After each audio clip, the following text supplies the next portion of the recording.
Hi, I'm Dr. John Demartini. I've been involved in personal development and achievement and success programs and seminars for 44 plus years. I've been an educator all over the world. And one of the topics that I have focused on to assisting people in empowering their life has obviously been in the area of wealth building.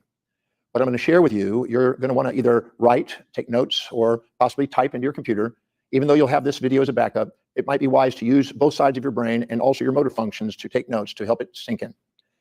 So I'd like to start, as I have done in many programs, with a principle that is about human values. If I asked you if you'd like to be financially independent, in all probability, you'd put your hand up immediately. As I've asked thousands of people in conferences around the world, every hand goes up. 99 to 100% of the people put their hand up. And then when I ask them how many of them actually have financial independence, a lot of the hands go down, most of them. A very small percent of people actually have financial independence.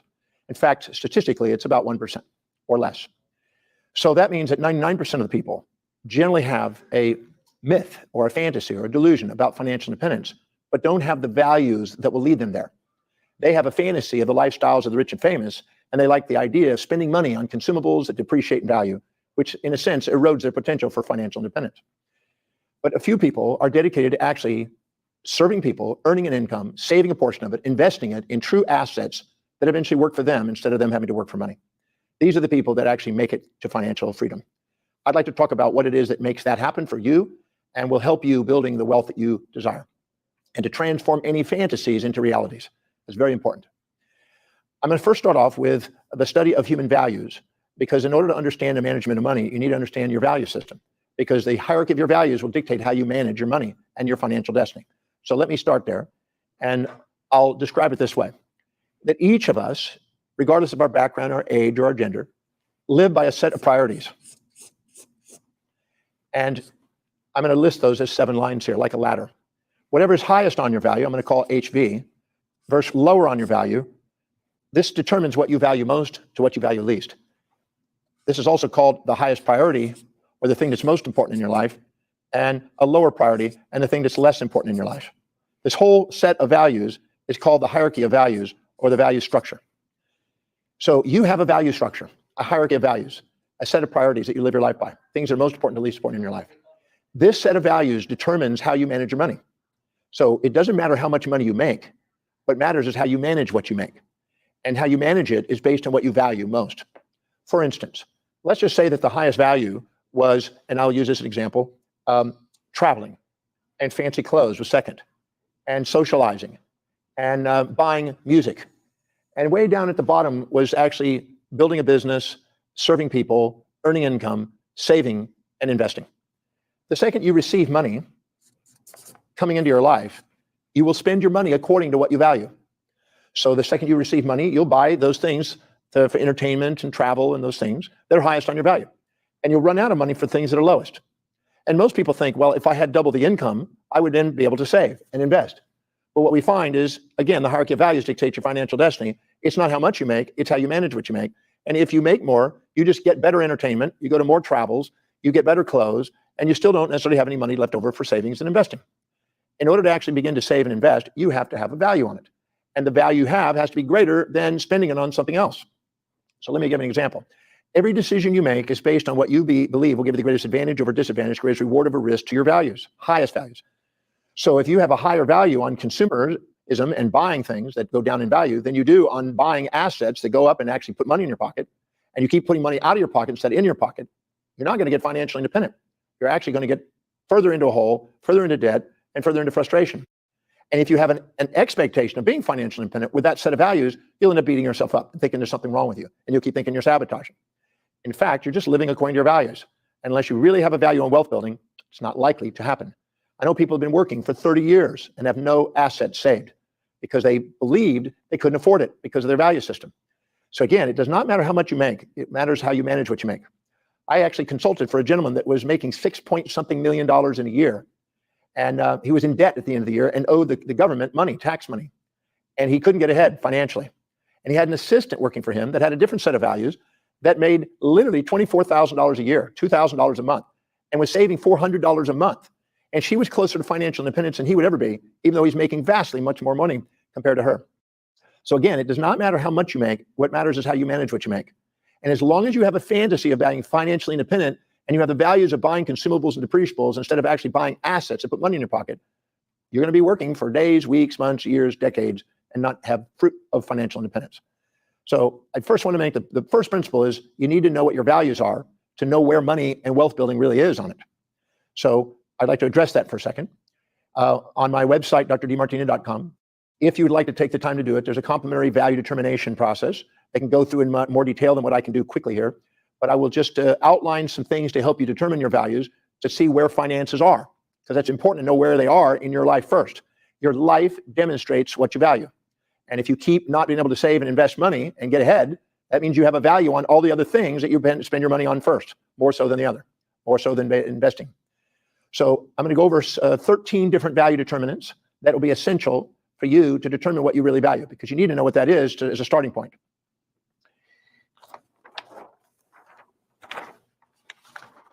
So again, your life demonstrates your values. Tell me what your life demonstrates, I'll tell you what you value. So in order to determine your values, I have created what I call the value determination. And the first thing we do is we look at how you fill your space. If you have a very high value on records and CDs and music and electronics and technology, you'll see them all around you. You fill your space with it. If you have a high value on reading and studying and learning and books and reference materials or online materials, you'll have reference to that, it'll fill up your space. If you have a high value on children, you'll see children running around. If you have a high value on clothes and shoes, you'll see that around you. Your personal or professional space reveals what you value most.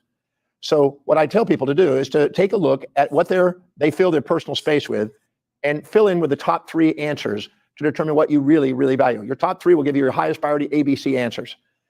In my case, it's a computer and it's a research bag with materials that I do traveling. And on my computer, I use it for gathering and writing materials and researching for my presentations. And I also have travel bags because I research, write, travel, teach a lot. But you want to look at how you fill your space. The next thing is you want to look at how you spend your time. You want to look at what are the top 3 things that you spend your time on. And so if you're spending most of your time doing work and serving people, then obviously there's something in that that's valuable to you, or you wouldn't be doing it. Maybe it's a source of income, maybe it's the social impact that you have, making a difference or social interaction. But you want to look at what exactly you fill your time with, just like what do you fill your space with, and look at what are the top 3 things you spend your time with and what does it really represent and mean, and summarize it in those 3 answers. And then you go to what energizes you. What are the 3 things that energize you most? Because you have more energy at the end of the day when you're doing something that's high in your value, and you have less energy at the end of the day when you do things lower in your value. Whenever you do something that's really important to you, high in your values, it energizes you. So what energizes you the most? That's the 3rd value determinant. And the 3 things that energize you most. The next one is money. And you want to now ask yourself, how do you actually spend your money? And what do you always find money for? The thing that's really, really valuable for you, you find money for it. In my situation, because I had a high value on wealth building, whenever I received money, it mostly went into wealth building. Bought assets, stocks, and real estate, and commodities and things that built my wealth. So whatever's highest on your value is where you're going to spend your money. So look at what are the top 3 things you spend most of your money on. Is it a rental property? Is it on a house and a mortgage? Is it on a car? Is it on equipment? Is it on your business? Is it into investments? Look at what you spend your money on. That's the next indicator. The next one is, what do you most organize and ordered in? The top 3 things you have the greatest order and organization in. This is important because you bring order to things that are high in your values. You run out of, you have chaos and you have all kind of disorder around things that are low. So look at where you have order. Is it your scheduling? Is it your management of business? Is it your social life? Is it your workout routine? Be honest about where you're most ordered and organized. These are indicators of what you value most. The next thing is, what are you most disciplined and reliable and focused on? What is it that nobody has to remind you to do that you just automatically get up and you do it? What are you incredibly disciplined in, reliable, and you're focused on? That's important. My dedication is to research and writing. I do it every single day. I travel a lot. If I look carefully at what's really important to me, it's teaching, researching, writing, and traveling. What is important to you? What are you really disciplined about that nobody has to remind you to do, that you spontaneously get up and do? That's an indicator of what you value. The next thing is, what is it you think about most? About how you want your life that shows evidence of coming true. I don't want you to write down what you think about that's a kind of an internal negative thinking. I want to know what exactly you're thinking about how you want your life that shows evidence of coming true. If there's no evidence of it coming true, don't write it down. And if it's not what you want, don't write it down. Only what you want that you show evidence of achieving and accomplishing, or at least it's in motion towards achievement. The top 3. The next one is, what are you visualizing about how you would love your life to be that shows evidence of coming true? What are you visualizing about how you would love your life to be that shows evidence of coming true? Again, if there's no evidence of it, it's usually fantasy. I want only things that are evident. I visualize myself traveling the world teaching. I have a life that demonstrates that. What do you visualize that's coming true? The next one is, what are you actually affirming inside your head? What is your internal dialogue? What are you talking to yourself about how you want your life that shows evidence of coming true? Make sure there's evidence. Again, it's not our fantasies. It's not our negative self-talk I'm asking for, but what is it we're affirming and talking to ourselves about how we want our life that shows evidence of coming true? The next one is, what do we have in external conversation and dialogue with other people about most? What do we love conversing about, talking to other people about most? We're in a social setting. What do we keep bringing the conversation to? And if we get to talk about it, we'll talk all night about it. What is it you love talking about? Mine is human behavior. And I love helping people get ahead in their life and achieve things in life. So what do you love talking about? That tells you what's important in your values. The next one is, what inspires you? What are the 3 things that inspire you most in life? What is it that's common to the people who inspire you? Find out what inspires you, that brings a tear to your eye of inspiration. You, wow, that is, and it just lightens you up and really makes you inspired to want to take action on. What are the 3 things that inspire you most? Mine is learning and sharing it with people around the world and meeting people who have done extraordinary things. What is yours? The top 3. The next one is, what are the most consistent goals, the most persistent and consistent 3 goals that you've had that are showing evidence of coming true? If there's no evidence of it coming true, don't write it. I want something that is truly something that you have goals that are coming true. Things that you've been persistent and focusing on and playing plans on it and going for it. And the last one is, what do you love studying about, reading about, learning about, and listening to about most? When you go to the bookstore or you go online to study, what do you read about, study about, learn about, listen to about most? Anything to do with human behavior is mine, but what's yours? What do you love learning? What do you feel? Because things that are valuable to you, you want to learn about, you want to get to know, you want to expand your knowledge in. If we go in there and identify the top 3 answers to each of these value determinants, we'll have a better indicator of what we value than if I just asked you point blank, what do you value in your life? Because sometimes we'll inject the values of society or other people into our life and say what we think it should be and what we think it ought to be and supposed to be instead of what it is. I'm not interested in what the world expects. I'm interested in what you live, what your life demonstrates, because that is how you're going to spend your money. And if you don't have a value on wealth building, I want it to be looked at and seen in this exercise. So if you really, really have a value on wealth building, it will show up on here. My experience is the people that actually have it high on this list, that keep showing up on the answers here, are the ones that get financially independent. The ones that don't, it doesn't even show up on here, they rarely do. So after you've got 39 answers for these 13 value determinants, you go in there to the first one and you take your answer, and anywhere where that answer shows up in these 39 answers, you cross it out and total it. So if it shows up many times, whatever that answer is, we'll call it A. If it shows up 1, 2, 3, 4, 5, 6, 7, 8, 9, 10, 11 times, you total it. And then you go to the B, the second answer, and you find out how many times B shows up, and you cross them out, and you total it. And then you go to C, whatever the next available space is, and find out how many times that shows up, or its synonym. As long as they're equal, then that's a synonym, and you total it up until all of them are accounted for, all 39. You'll end up with probably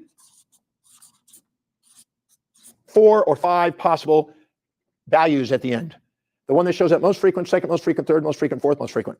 The one that's most frequent is the one that you're most connected to, it's the highest value, it's what your life revolves around, it's your identity, it's what you're inspired to do, it is what you're most committed to, it is what you're most reliable, and you will excel in that area, whatever that is. But as you go down the list of values, you have a little less intense focus on it. But the top 3 are what I'm interested in. Now, once you do this exercise, you'll find out if wealth building is even on the list.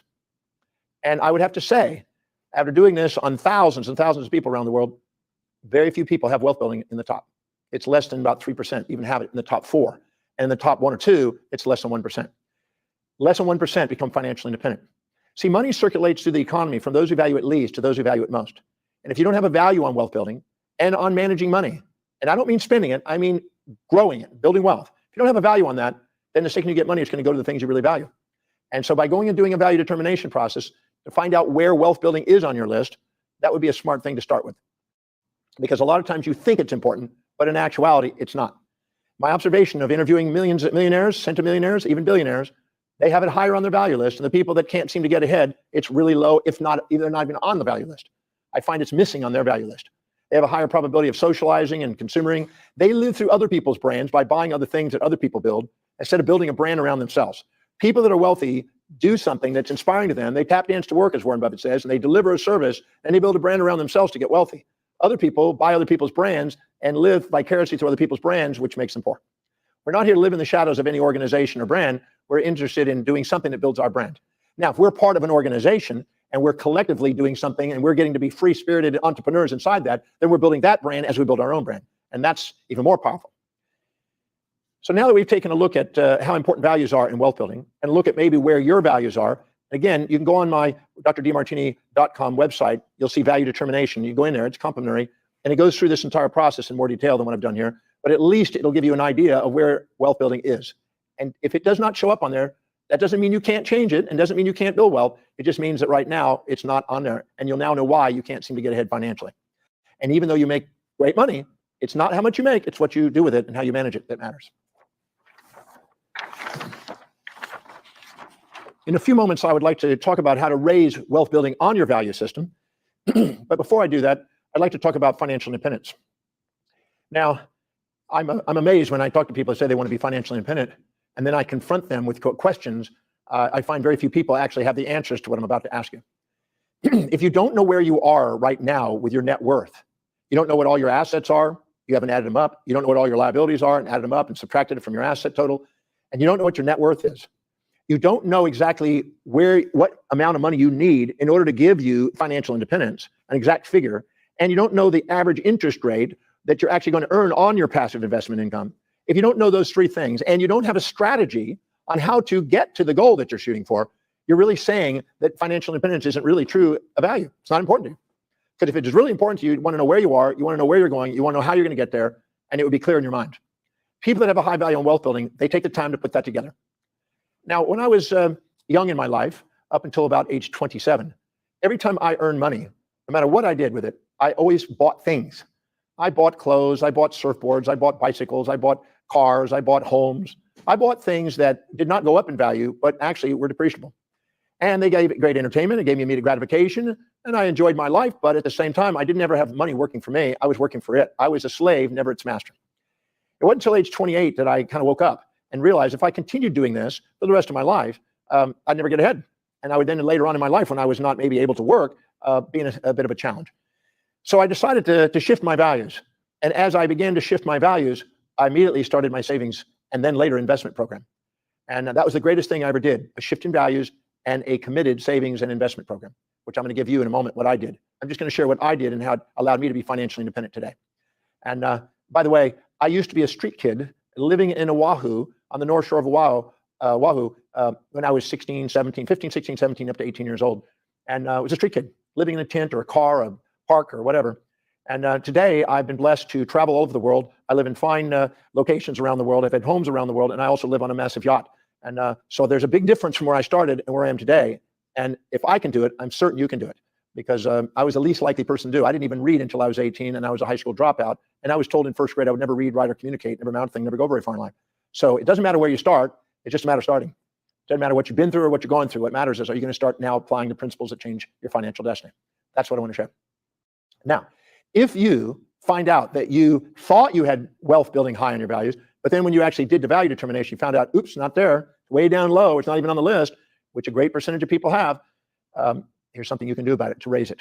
So what I'm going to do is I'm going to share with you what I call the 6 steps to wealth. These are 6 things that I found in wealthy billionaires that have made fortunes. So you definitely want to get this down and write this. Use your brain with writing it if necessary. Even if you're listening to this, write it down and follow this process. And it's going to take work, but it works if you work it.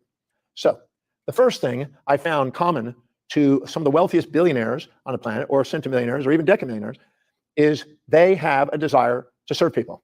They have a true desire to build a business that serves vast numbers of people. So here's an exercise that I want you to begin starting today. This is going to give you a competitive advantage and help you move in the 1%ers or even less.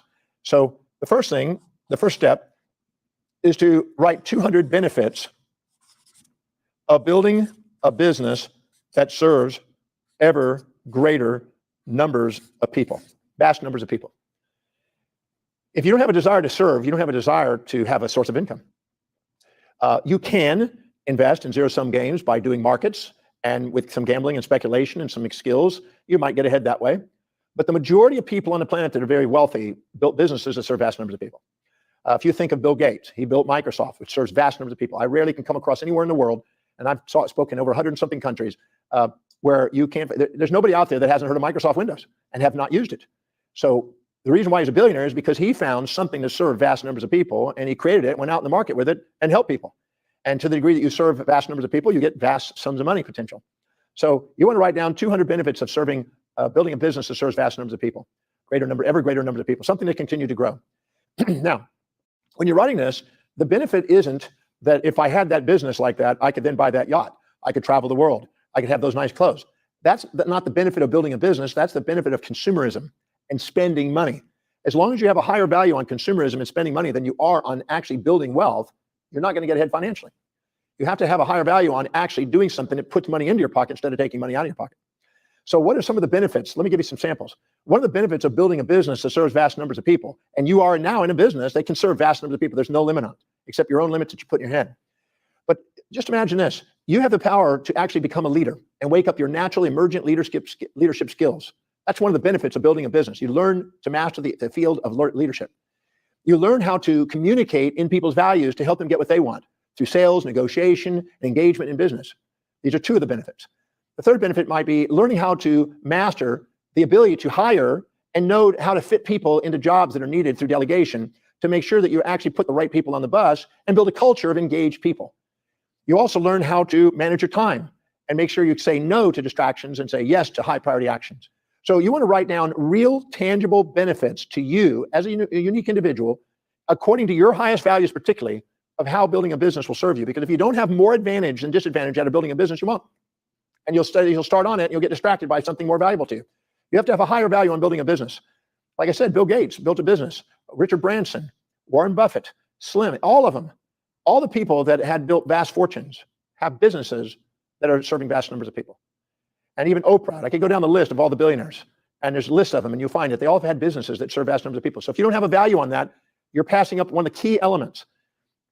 What's serving a business? The purpose of a business is doing something that provides a product, service, or idea to people that meets their needs efficiently and effectively and beat out competitors and able to build a margin, to be able to build you a profit and them a service. If you're committed to doing that, building a business, you have the first step in building wealth. And you've got to care about humanity. I was speaking to a church one time, and this person asked me, well, what if you're poor? How do you change that? And I said, if you're poor, it's because you don't care about humanity. You're not caring enough to go out of your way to serve people and go out and make a difference in people and meet the needs. If you're focused on yourself, you'll end up poor. If you focus on being of service to people, you'll end up rich. And that doesn't mean negating yourself altruistically for others. It just means you have to start with service, and then you have to value yourself. And when you value yourself, which I'm going to talk about before we're through here, how important it is to value serving people, value money, and value yourself, and value learning how to manage money. That was the first step. Building a business to serve vast numbers of people, ever greater numbers of people. The second step is actually managing 200 benefits of managing the business efficiently and effectively to maximize profits. If you don't have a value on building a business that is now going to make profits, and you don't have a desire to make it very efficient, and you're not working on it, and you're working in the business but not on the business, you're probably not going to have the greatest profits. You work very hard for little profits. You want to be able to maximize your profits, and you want to be able to maximize your service. And that takes learning how to apply priorities, learning how to delegate efficiently, learning how to help people get engaged, learning how to make sure they're meeting customers' needs, learning how to sell, learning how to market, learning how to advertise. It's really about reaching out through whatever vehicle, whether it be social media or other, to get your message out there and your product, service, or ideas out there. So 200 benefits of actually managing the business. That's actually going in there and doing the management, or indirectly, this could be directly or indirectly, having the right people in place to manage the business. Today, I research, write, travel, teach. I don't have any management particular activities. I've delegated that to managers. All I do is research, write, travel, teach. And I have people that take care of all the rest. And in the process of doing that, I've now delegated that. So you may or may not actually be the manager, but you may hire people to do the management. You have to have the vision of the company. The executive center in your brain has to be online to see the vision, but you need the strategies on building the business, and you need the people to help you build it.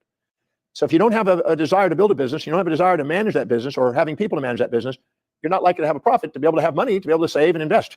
And that's important. You're not just going to get money out of nothing unless you learn how to, again, do gambling and trading that way, or unless you leverage other people, which I'll talk about before we're through here. The third common denominator in extremely wealthy people is that they have saved an ever progressive portion of the profits. So there's 200 benefits of that. That should be actually here. Saved and ever progressive portion of the profits. So 200 benefits of doing that. Now, that one action was probably the most powerful thing I ever did in my financial destiny, is I learned to automatically save. I created a forced accelerated savings technique where I took a portion of whatever I earned and I put it into savings. And I didn't wait to see if there was savings. I just stuck it into savings. This is very important, because if you wait to see at the end of the month if there's extra savings that you can put away, you're probably not going to get it. You have to save first and then watch money come to you. See, when you manage money wisely, you get more money to manage. And one of the keys of managing money wisely is prioritization. And until you really value wealth and value yourself and value putting money aside for yourself, it's not going to happen. Unexpected bills will automatically erode the potential for saving and getting ahead if you don't save up front. And your unexpecteds drop if you save. But if you wait to see if there's any left over at the end of the month before you save, the unexpecteds will probably come in and keep eroding it, and you'll keep working and still not getting ahead. So what I did is I did an electronic transfer from my business account into a savings account and just forced it into savings. There was no option. There was no emotion. Emotions destroy wealth. Strategies and electronics build it. I just took money out of my business. I fixed an amount or a percentage, whichever greater, and I stuck it away into my savings every month, and eventually twice a month, and eventually 4 times a month, and eventually daily, until it eventually just became a habit. And you want to make a habit of saving so you can build up a nest and a cushion first. But all I know is that I increased it. I started out at $200 a month when I was 28 years old. And that seemed like a stretch to me at the time because I had bills and I had debts and cars and house debts and all kind of stuff. I didn't think I could afford that, but I just did it. And even if you don't think you can afford it, you have nothing to lose by putting money aside, because the worst thing that can happen is you got the money saved, you can always pay your bills. But you want to resist the tendency to want to rob your savings to pay your bills. Never rob your savings. Never rob your savings. Just put it away electronically. It's a bill, just like an unexpected bill just goes there, except it now goes to your future. Oh, I did that, and 3 months later I raised it to 300, and 3 months later I raised it to 500, and 3 months later I raised it to 750, and 3 months later I raised it to 1,000, and every 3 months I increased it. And I eventually developed a system of raising it 10% every quarter, which led to me doubling the amount of savings I was doing every 2 years. And it went to 2,000 and 4 and 8 and 16 and 32 and 64 and 128,000. It kept going up. And what I was eventually saving in a year was what I dreamed about making in my life. I just forced my savings. And that was one of the biggest. As I forced my savings, I noticed that the quality of my clients went up. I noticed the volatility of my business went down. I noticed the people I associate with, the ideas and opportunities I got expanded. I noticed that as I accumulated the savings, I had more confidence to be more firm with my clients and to be able to package and sell more efficiently. I also noticed that I received more branding opportunities, and I was able to leverage my own brand into new opportunities to earn more income. When you manage money wisely, you get more money to manage. And some people say, well, oh, you don't want to save. Saving is not wise. I disagree. You need to have some liquid capital, because if your company is liquid capital poor, it's vulnerable. Even Microsoft has billions of dollars in liquid capital. Bill Gates, billions of dollars in liquid capital. $27 billion at his peak of $81 billion in his net worth. 27 was in a money market accounts, cash reserves. Even Buffett, cash reserves, large cash reserves. Apple, cash reserves. It's wise to have some liquid capital, so when there is incredible opportunities and downturns in markets, you can buy incredible deals, and you've got stability, and you don't have stress every weekend or every night worrying about your cash flow. Cash flow is king. You want to have enough cash flow to at least 3 to 6 months, preferably 6 months, in some cases more. Bill Gates and Paul Allen have more than 6 months, over a year's worth of liquid capital sitting in Microsoft. So if they didn't have any income for a whole year, they've got enough capital to cover their business. So there's no stresses. So build up a cash reserve. Again, 200 benefits of saving an ever-progressive portion of profits.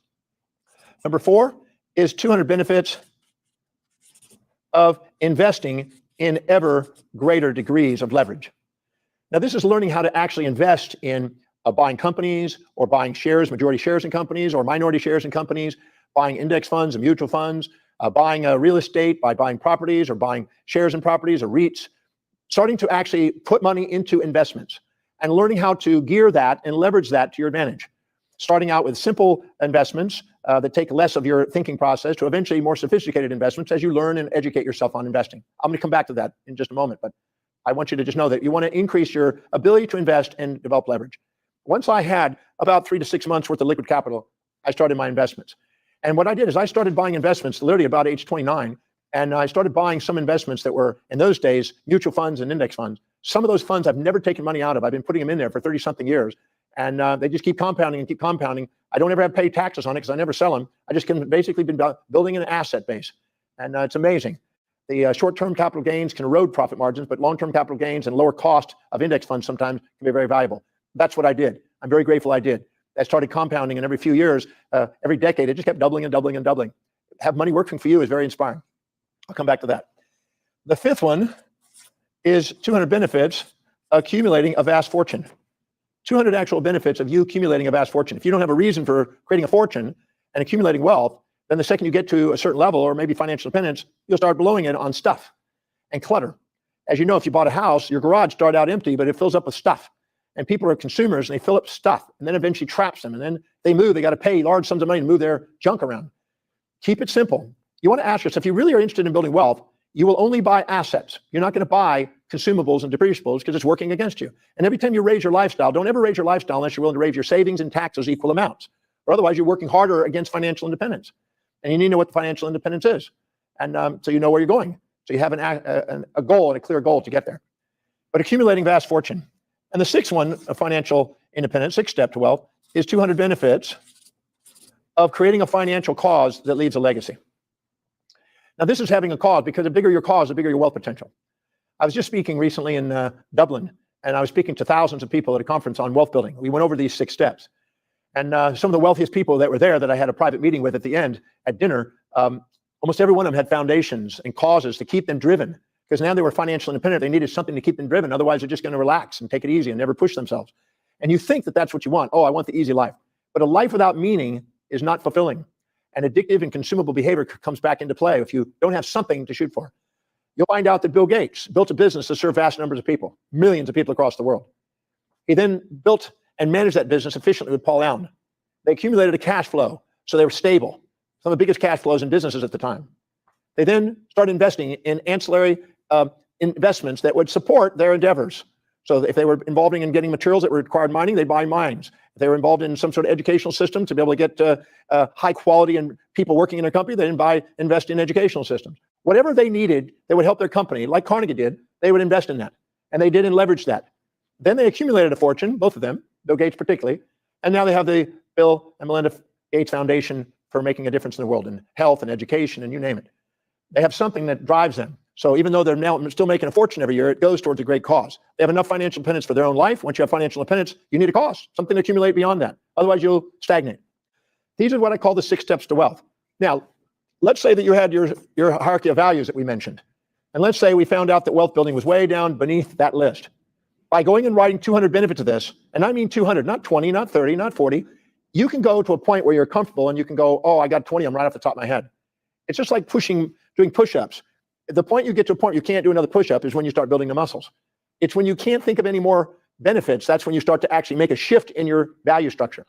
When you have a big enough reason for doing something, you will. When the why is big enough, the hows take care of themselves. If you really want to have wealth, you need it high in your values, because money circulates through the economy from those who value it least to those who value it most. You need a vast amount of reasons for having wealth. If you don't, well, consumerism won't do it, or otherwise you'd already have it. You love spending money. But I want you to sit down and write 200 benefits. I've seen some of my students take days, some take weeks, some take months to get this complete. Some don't stop there. You want to keep writing those benefits until you see a change in your behavior. Your perceptions, your decisions, and your actions show that you now really value wealth. You're willing to study it. You're willing to mentor under it. You're willing to read about it. You're willing to learn about it. You're willing to actually do it. You've got automatic savings and investments in place. You're actually getting guidance. You're actually taking action towards wealth building. You're serving vast number of people. You're committed to growing your business. These are the signs you really have this in place. When you see that you're taking action on these things, you know you have a value in wealth. If you can't wait to get up in the morning and serve people and be of service to people and value of managing a business and making it efficient, that's what it will take. Now, there's all kinds of businesses, some that take a lot of people, some people that are really simple businesses online. It doesn't matter how it's structured, but it has to be something that serves people to be able to have money coming in. But what you do is you sit down and write down those 200 benefits, general benefits of doing that, and then you link it to what your current value is. Let's say you have children and you're a parent and you were building a business and you don't want to do it at the expense of your children. If you have a high value on business and wealth building higher than your children, you'll probably think about how to rent them out for cash. But if you have a high value on children, you're going to want to figure out how to give them the greatest life possible. I'm not telling you what other values you may want to put in there or have in there, but if you find out that you want to keep 1 or 2 at the top and you want to put this in numbers 2 or 3, you want to link them to those next values. So you want to ask us, how is doing all 1,200 list of benefits, how does it help me with my children? And how is spending time with my children helping me do these 6 steps? Or how is spending time in my health helping me with these 6 things? And how is these 6 action steps, these 6 steps to wealth helping me build my health? You want to link it. Anytime 2 values are close together, they enhance each other. Anytime 2 values are away from each other, they hinder each other. So you want to stack up enough benefits until you see a change in your behavior. And you want to stack up enough links to your highest values so they don't interfere with what you value presently, if you want to keep those on. I've seen some people raise this all the way to the very top and literally change their financial destiny in literally a matter of months. I've seen people raise it up to number 3, but if it's not in the top 3 or 4, my experience is financial independence doesn't come up. Doesn't happen. You need these up so high where this is your dominant focus. And so when money comes in, you spend it on these things and you're wanting to build and put money into assets. Because it doesn't matter how much you make. It matters how you manage what you make, and your values are determining that. So you want to be able to raise the value of wealth building on your list of values if you want to have financial independence. That's the first and second principle now. You can see now how valuable the values are in your wealth game. Now let's talk about financial independence for a second before I go into some strategies here. You'll find out that, let's just say that you're 40 years old. We'll just say you're 40 years old. You could be, let's make it 35 years old. That's even better, because you may be 35. You may be 30. You may be 20s. I don't know what your age is. But let's say 35, average age. And let's take your gross annual income, your real gross annual income. And I'm just going to make an arbitrary number here, $75,000 a year. And I know some of you make way more than that, some of you less than that. I'm just using that as an arbitrary number. That's just a little above average mean income for America. And let's say beneath that, you put down the ideal gross annual income. And let's say you'd like to make 6-digit figures, $125,000 a year. And that would be ideal. And then you add those two up and you get $200,000. And then you divide by 2 and you get $100,000. So the reason I did those numbers is because you may wish you had more money than you have right now, and you may only be making something like this. You wish it was more like this. I'm putting the two together, dividing by 2, and getting a mean, an average. So we're not living only with ideals, we're living also with something that's reasonable. Now, once you have that, and you've got your age, 35, I'll put that back down here, 100,000 a year at age 35. Now, in order to have financial independence, the question is how much do you need? What's X? How much do you need in order to have financial independence to live on $100,000 a year lifestyle? Now, you may want 200 or 400 or 800 or 1.6 million or more per year to live on, or maybe only 50,000. I don't know. It's up to you. But let's just say it's 100,000, just to make a 6-digit figure. Well, this is all based on what the average interest rate that you'll earn on your savings and investments that we looked at earlier. But let's just say that you can earn an average of 6% conservatively and comfortably. If you take 6% into 100%, it comes out 16.666. And so if you multiply 16.666 times 100,000, it comes out 1.666666. That means if you had $1.67 million right now, earning 6%, it would be able to give you $100,000 a year right now. So if you have that right now, and you want to live on 100,000, and you're earning 6% on all your investments, then you're financially independent. Except there's another factor. It's called inflation. Inflation is average over 100 years, about 5%. So in order to be safe, to keep up with inflation, you need to add 5% of that. 5% of that is about 85,000. If we put 85,000 together with that, it comes out, if we put another 85,000, let's put 85,000 in there. And that comes out to be about 6, 6, 6, 1, 5, and 1, 7. So let's just say right now, if you have $1.75 million right now, earning 6%, with that amount, you will be able to take care of a $100,000 lifestyle from now on the rest of your life. Now the question is, are you there? Do you have that? If you do, you're financially independent, living on that lifestyle. If you are wanting to live on 200,000, you got to double that number. That means you need about $3.5 million right now in order to live $200,000 lifestyle. If you want to live on 400,000, you need about $7 million right now, giving you $400,000. Obviously, if you want to live on $1 million, you're going to need to multiply that out even further. It's going to take quite a bit more to get there. Just know that the real number that you need is a real number. It's not nebulous. So now you have to ask yourself, what is your net worth right now? So let's say you have a net worth of $100,000 and you want to live on $100,000. Your shortfall is $1,650,000. So now the question is, you've got to figure out how to get $1.65 million in order to get to there. Well, if you have that and have that happen in the next month, you'd be financially independent. But it may take you a while, based on your savings and investment ratio, to determine how long it's going to take to be financially independent. So let's just say if it takes you 15 years, you're now 50 years old, inflation of 5% it means it's going to double. About every 15 years, the cost of living is going to double. So you're going to need $3.5 million by age 50. So you have to have a strategy to get you to $3.5 million if it's going to take you 15 years to reach this financial independent goal. If you don't think you can do it in 15 years, you may be 65 another 15 years, and you'll need 7 million. So then you need a strategy on how to get to 7 million between age 35 to 65 over the next 30 years. You need to figure out how you're going to save to get 7 million. So you can divide that out and find out how much that is per month, and you'll be surprised. That's going to take you over $20,000 a month to get there by savings. So you're going to think, well, I'm not doing that.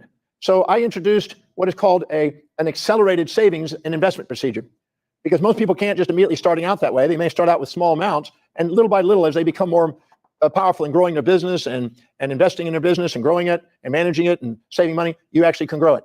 So I introduced what I call the forced accelerated savings technique, where you increase the amount you save and invest every quarter. This is what I did, because when I first started and I saw these numbers, I went, I felt overwhelmed. There was no way I was going to make it at the amount I was saving, and the amount that I needed to save seemed overwhelming. So I just increased it every quarter until I eventually exceeded the amount where I didn't think I could do that initially.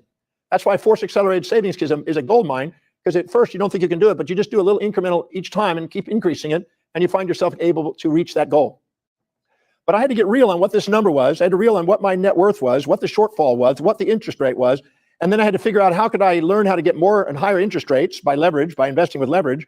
And I had to learn how to accelerate the savings further in order to get financial independent. If you don't know what your net worth is, if you don't know what interest rate you can earn, you don't know what your goal is, you don't know what you want a lifestyle is, then you're telling the world, I have no desire to be financially independent, because you need to have that to be financially independent. There's no way it's going to happen unless you do. It's just fantasy. Oh, you can inherit it, but most people inherit money, squander the money, rags to riches to rags. They squander it within 3 generations. So it's wiser to have you build your wealth, not rely on outside sources, because those are sometimes fantasies. So get clear about what your real need is. Get clear about what the interest rate you feel you can earn. Get clear about what that goal is. Get clear what inflation is. I use 5%. I'd rather be on the high side. And then I get those numbers, and then I can start a real strategy. And sometimes you'll actually sit there and go, you know what?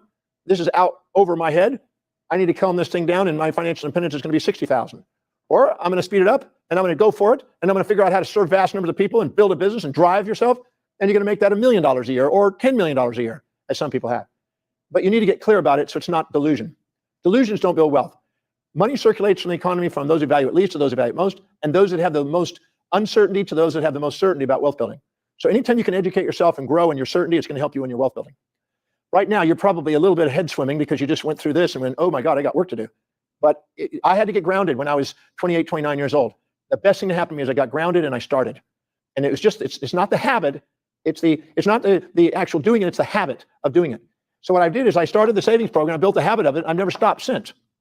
And I forced my savings on a daily, weekly, monthly basis. And all of a sudden, this goal became a reality. And every time I increased my savings, I ran a projection of where I am now, how much I've accumulated, what the interest rate is, and ran a projection of where I would be 1 year, 5 years, 10, 20, 30, 40 years in the future if I just kept up that. And then when I raised and increased the savings every quarter, I'd rerun another projection showing now where will I be. And I watched it accelerate, and I watched financial independence go from 30-something years to under 30 years to 20-something years, under 20 years to teens to 10, and then all of a sudden I was at financial independence, and I reached my goal, and it accelerated.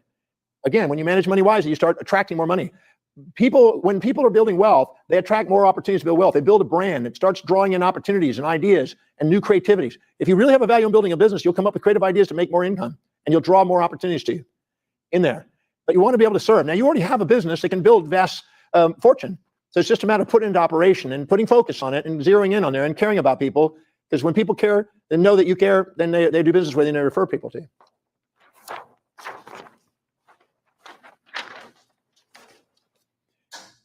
Now, I'd like to share with you a strategy that I followed.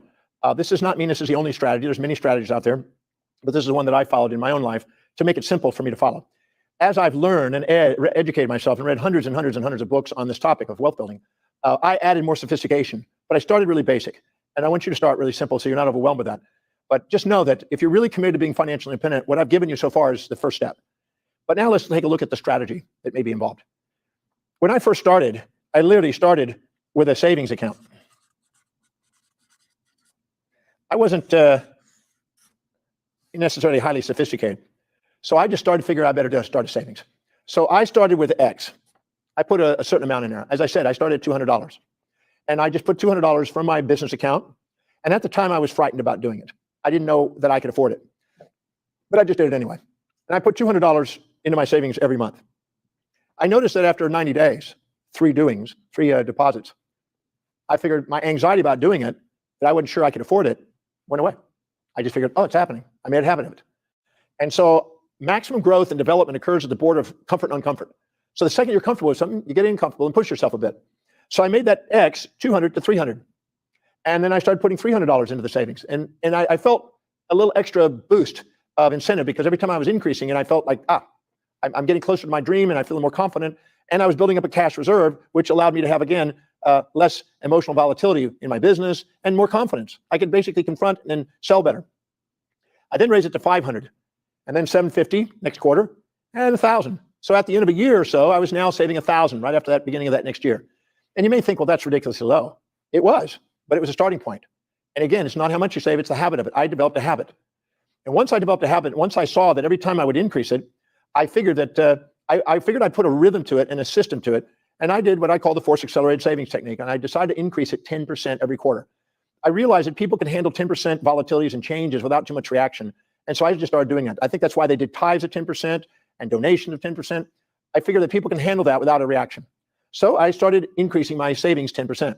So when I hit 1,000, I made it 1,100. And I did 3 months of that. Boom, boom, boom. And then I made it 1,210. And then 1,343 or something. It was a Pascal triangle. It built a Pascal triangle. Just keep adding the numbers above into the numbers below, and it just keeps compounding. And what happened is I went to 1,464, whatever it is, on the next one. And I noticed that every 2 years, the amount I was saving doubled. Now, I may not think that's significant, but let's just see what happens. You start out at $200. A year later, you're starting on the 1,000. 2 years later at 2. 2 years later at 4. 2 years later at 8. 2 years later at 16. 32. 64. 128. That's a massive geometric increase in amount of savings. What will take you a life to make it become a millionaire starts becoming a millionaire in a year. And I just started increasing it. And my business kept growing and new opportunities kept growing. My brand kept growing. I get to travel around the world and I get to meet amazing people and go places today because I just did the force accelerated savings. So this X plus 10%, I just increased. If you don't feel comfortable with 10%, do 5. If you don't feel comfortable with that, do 2. But increase it and always push yourself because you don't want to be stagnant. You want to keep adding more to it and push yourself and you'll draw more business to you. When people manage money wisely, they get more money to manage. And when they value themselves, other people value them. Until they value themselves, they won't get people to value them. So important to do that.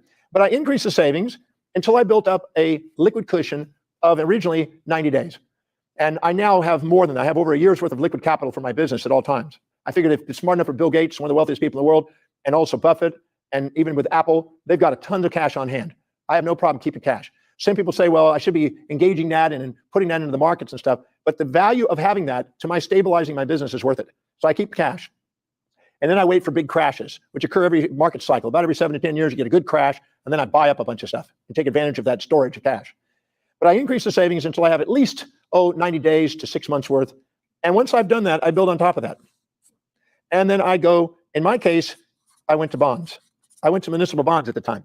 Now, right now, in America, the municipal bonds are very, very small. They're hardly worth investing in. In fact, while the interest rates are going up, it wouldn't be a place to put it. But in those days, when I first started, bonds were in good yields, and I was taking advantage of buying up yields of municipal bonds where I had no state, federal, or city taxes. And so I was earning the right to risk, as I said. This is called savings, these first two. This could be T-bills, could be bonds, municipal or corporate bonds. Now, some of those corporate bonds were yielding, in those days, about 6%. But right now, it may be 3 to 4% or 5%. But whatever it is, I put some in bonds. I made sure that I had preserved my principal. As Warren Buffett says, rule number 1 in investing is don't lose the money. Rule number 2 is don't forget that.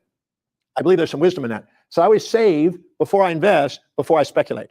Save before you invest, before you speculate. Earn the right to risk. Don't just go out there and speculate and buy IPOs with whatever money you have and take a risk. That's foolish. You might win, but then if you do win, you might do it again and then lose. It's like gambling. Wise to build up a cushion. If you have liquid capital and you have 90 days worth and then another 90 days worth of T-bills or bonds or something that's preserved principal, it's good to have cash on hand. Once I have that 90 days, and by the way, as I'm doing that, I'm increasing the amount I'm saving. So I may be saving $1,000 a month. By then, I may be saving $2,000 a month. And then what I do is I go up the ladder and I start buying blue chip stocks. And I go and feed that one now. And I build up 90 days worth of blue chip stocks. And in the process of building blue chip stocks, I'm buying high quality blue chip companies. These are companies that everybody knows, like companies like Microsoft and Intel. Those are tech ones, but it could be any companies. It could be American Express. It could be Disney. It could be Coca-Cola, these companies. But the companies that have brand names that everybody knows, those are blue chips. They're large cap companies. That means they've issued out a lot of shares, and there's a high dollar per share, and they have billions of dollars worth of liquid capital or capitalization. And so those are the blue chip stocks. And I like to go with the blue chip stocks. So I know I'm investing in a big company that's got a good track record that is serving vast numbers of people. Whenever you're investing, you want to be able to put your money with people who serve people. And so if you're involved in an industry that's a gamble, we don't know what it's doing, and you're taking a risk with it, that's not investing, that's speculating. But if you're buying a company that's been selling something and it's got a long track record and it looks like it's going to continue with that track record, I'll give an example of peanut butter. People still eat peanut butter. They've been eating it since I was a baby. They'll still eat it when 5 generations from now they'll be eating peanut butter. They'll still be eating things like fruits and vegetables. And so there's some things that aren't going to go away. You want to invest in companies that serve people without speculation. And that's the benefit of the blue chips. They've got a track record. They've been here a while. They're likely to be here. And I would say it's better to invest in something that's stable before you buy something that's speculative. Then you go to large cap stocks. And each time you're building 90 days worth of liquid capital. So as you fill up this one, you're then going into that one. But you may be saving 1,000 here, 2,000 here. By here, you may be in 4,000 a month. And now you're buying stocks there if you're going to buy companies. Or you could buy companies. Some people buy companies. The problem is if they buy a company and they've got to manage it, they've got to get people in place to manage it. So if you're good at hiring people and putting managers and training people and doing that, you can buy companies outright or start new companies to make you money. If not, you can buy into shares of companies to make you money, or you can buy in the stock market, the open market, and buy and gradually get your portion of shares up and up and up, and let companies that have track records of good managers to help you make money. They'll give you a part of their returns. And then you go in first from large cap, you go into mid cap stocks. And these are what they are, is basically smaller companies as they go up versus ones that have got proven track records. And you earn the right to risk. Each time you're going up the ladder, small cap stocks. And you may go even further to micro cap stocks. And then you might go into, eventually, small penny stocks. And then you may even go further into IPOs. And then you can go into speculate on mezzanine venture capital. And then eventually you can go and take a risk with seed venture capital companies. Here are companies that have got track records, that got large capitalization. Here are companies that have just got off the ground and speculate. Here is savings. Here is investing. And up here is speculating. Again, do not speculate before you invest. Do not invest until you have savings and cushions in place. That's my advice. Earn the right to risk. These have high volatilities. These have low volatilities. It's not wise to go into high risky volatile places without having the foundation of wealth building and the cash flow to handle those volatilities, to offset those volatilities. So if all of a sudden you earn the right to risk, you're just going up a ladder. Some people stop at mid-cap stocks and keep it to all quality companies and never speculate. You don't have to speculate to get wealthy, but some people like to take some and speculate and buy into great companies that have they don't have things going for them now, but you think they are. You're gambling on what they'll do. You can actually stop right here and just buy mid-cap stocks and go across all the different sections of the economy and buy those over and over again and get wealthy. I've done it. Most of my investments are all sitting in here. On occasion, I've gone up here, but most of them are here. But people can go all the way up and speculate if you want. But if you just take it automatically invest every single month into the dollar cost average and just keep buying stocks, keep increasing your savings and buying more stocks. What I did is I put my money into a Schwab account. I took the money and I built up a liquid cushion. I took the Schwab account, opened up an investment account. I took that and they automatically transfer money out of my savings into my investments. So as my money goes into my savings, it also goes into my investments and it buys stocks. Instead of buying individual stocks and me having to focus on that and trying to figure out better than all the other leaders out there that do it full time, I'd start buying index stocks to keep the cost down. I got to keep the turnover down. But that means the buying and selling down. So I had I reduced the short-term capital gains and I got the long-term capital gains. And I built a long-term portfolio over decades now of buying index funds in different classes of investments. So I got blue chip index, I got large cap index, mid cap index, small cap index, and I just kept buying these things and building up cushions. And eventually, more than 90 days, I just kept building up until it's literally almost a year's worth in each of these different classes of investments. Each of these are like classes. And you wouldn't want to go to do a PhD level without having your first grade and your fifth grade and your seventh grade and 10th grade. You want to work your way up the ladder in learning as you learn about wealth. While you're actually putting your money into these different classes of investments at an investment firm, what you want to do is you want to get on the internet and study the heck out of that class. You want to study everything you know about the savings accounts till you know it inside and out. Everything you want to know about T-bills and bonds. Everything you want to know about blue chip stocks. everything you want to know about large cap. Just study the heck out of it until you're an expert in that. You really learn about it. Get mentorship. Find out who's doing it. Study it. That way you're not gambling and guessing. You're becoming educated. But what you want to do is you don't want to just rob your primary source of income at the expense of this secondary income. You want to keep doing what you do best in your business and keep having it for savings and investments until your secondary income from your investments exceeds your primary income. Then you can start to get into specialized derivatives and specialized investing on your own, part-time or full-time. But right now, you want to focus on your primary business and target that and earn the right to risk. I have been using index funds. I've also used actively traded mutual funds over the years. I found the index funds are really to my advantage because it keeps the cost down, and many mutual funds haven't beat those. So I basically stick to the index funds, and it's really simple. You can go to a Schwab account or Fidelity or any brokerage company, and tell them I want to buy an index fund in that particular class, and just go up to the next class after that's filled with 90 days, and then go to the next class when that's filled with 90 days, and find a methodical strategy that you just do, and you don't have to think about it. You don't have to distract yourself. You're not interested in getting rich overnight. You're interested in thinking long term. Immediate gratification costs wealth building. Long-term vision pays it. So you start some savings amount. You make a commitment to increasing it by 1 to 10% per quarter. You fill up that until you have 90 days worth of capital. Then you go into some sort of T-bills or bonds or CDs to get a little bit better yield, just so you make sure you have quite a bit of capital, 6 months to a year's worth of capital there reserved. Then you start buying some stocks, or if you want to go into real estate, you start buying blue chip real estate, either buying the land in the real estate to develop, or buying actually real estate that's already been developed and buying it and renting it out, and buying rental properties and earning your right from quality rental properties up to more speculative rental properties.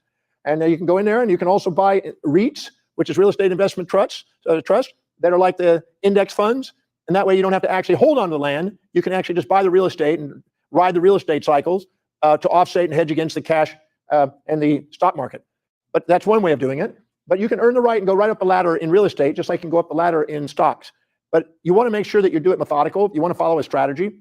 And in the process of doing that, if you're saving and you're investing, it's impossible for you not to grow your wealth. It's going to grow. And if you're increasing it every quarter and you just keep putting it away, you're on your way to having financial independence. If you keep writing down more and more benefits of building a business and building and managing a business and saving more and investing more and accumulating and having a cause, if you just keep doing that exercise, go to 300. Just keep doing it until your mind focus is now on its way to building wealth. But if you have a higher value, as I said, on spending on consumables and depreciables more than you do in buying assets, you're not likely to get ahead financially. So I just wanted to go over that before I take a little pause here, a little bitty break. We'll come back to it. So you want to earn the right to risk.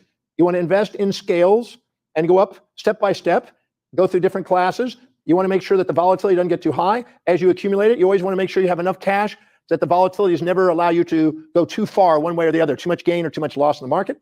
I always keep a lot of cash on hand, and that way I can take advantage, as I said, from dips, but you want to earn the right to risk. If you do that and you know exactly where you're going, you can actually measure where you are now, what is your net worth, what is your projection, and you can get an idea of when you're going to be financially independent. And a person that doesn't know where they start, where they're going, how they're going to get there, what interest they're going to yield, is basically living in a fantasy about financial independence. But somebody that puts all that in place that we've discussed, they're on the way to financial independence. This is our first section or module. When I come back, I'm going to start on the second one. I'm going to talk about debt and how to reduce debt. I'm going to talk about how to change and decide where you're going to invest. And so stay tuned, and I'll get back to our second half of this presentation on the secrets to financial success, or the keys to financial success.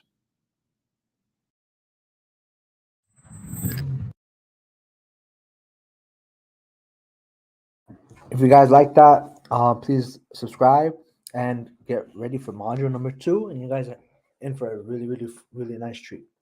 Don't forget to subscribe.